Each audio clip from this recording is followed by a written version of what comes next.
Socio-scientific issues. Assalamualaikum warahmatullahi wabarakatuh.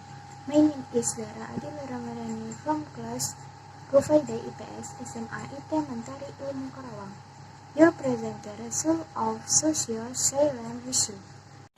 Di sini saya akan menjelaskan bagaimana perang Rusia dan Ukraina dari sudut pandang sosial. Yang pertama yaitu saya akan menjelaskan secara kronologis sebab terjadinya perang Rusia dan Ukraina. Penjelasan yang saya dapatkan yaitu konflik di Ukraina dan dugaan Rusia mengambil peranan penting dalam konflik itu menyebabkan meningkatnya ketegangan pada hubungan antara Rusia dan kekuatan Barat utama, terutama hubungan antara Rusia dan AS, sehingga banyak pengamat menggambarkan hubungan tersebut seperti Perang Kedua.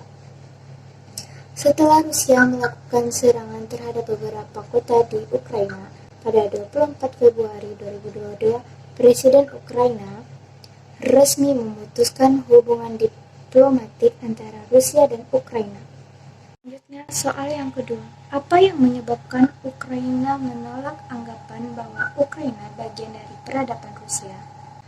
Yaitu Ukraina menolak karena meski keduanya terlahir di wilayah yang sama, tetapi Ukraina dan Rusia memiliki perbedaan yang jauh dari segi bahasa, sejarah, bahkan kehidupan politik, dan juga karena Presiden Rusia Putin yang selalu mengklaim bahwa keduanya satu bagian peradaban Rusia. Selanjutnya adalah perubahan batas wilayah dari peta. Yang pertama yaitu peta Uni Soviet pada tahun 1922. Yang kedua pada peta Ukraina sebelum konflik tahun 1991. Yang ketiga pada peta Ukraina sesudah konflik pada tahun 2002. Negara yang berhubungan dengan Ukraina pertama yaitu Amerika Serikat, yaitu hubungan bilateral. Yang kedua Israel, yaitu melakukan kerjasama perdagangan bilateral, dan tujuan utamanya adalah mempromosikan perdagangan dan ekspor dengan membantu industri Israel berkembang di pasar Ukraina.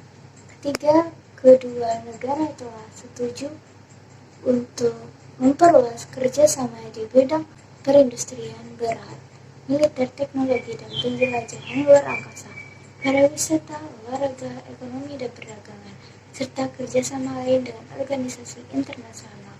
Itu adalah Indonesia. Selanjutnya, negara yang berhubungan dengan Rusia. Yang pertama yaitu Indonesia. Indonesia dan Rusia mendorong kerjasama ekonomi digital dan promosi investasi pariwisata mengingat besarnya potensi kerjasama kedua negara.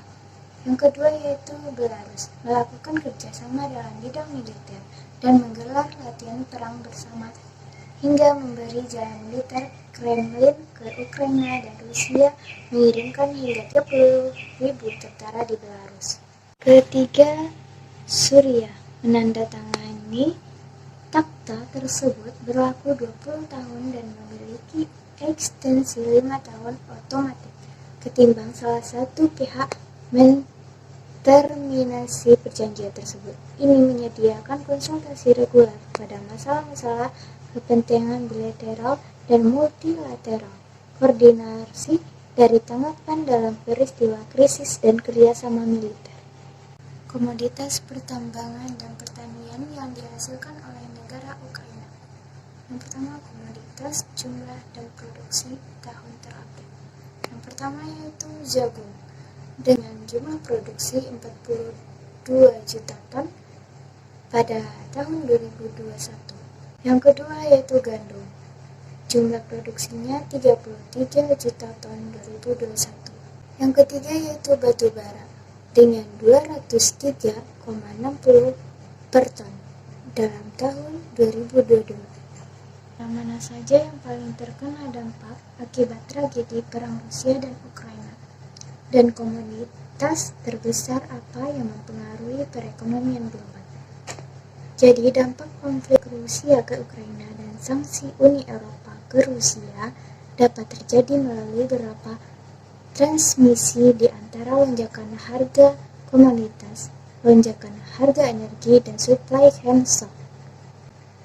Kombinasi dari ketiga hal itu akan berdampak bagi perekonomian global, termasuk Indonesia yang saat ini masih mengalami dampak dari adanya pandemi COVID-19.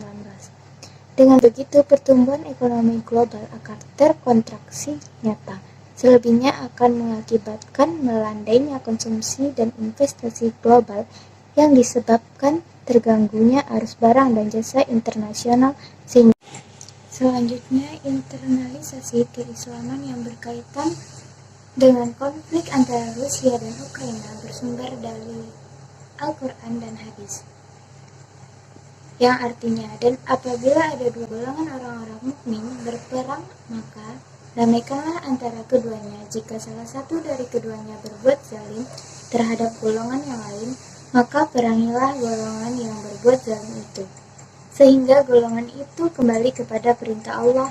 Jika golongan itu telah kembali kepada perintah Allah, maka damaikanlah antara keduanya dan dengan adil dan berlaku adil. Sungguh Allah mencintai orang-orang yang berlaku adil. Maknanya yaitu bahwa jika ada dua golongan dari orang-orang mukmin yang berperang, maka harus diusahakan agar mereka bisa damai dengan ketentuan dan hukum dari Allah berdasarkan keadilan. Thank you very much guys. Wassalamualaikum warahmatullahi wabarakatuh.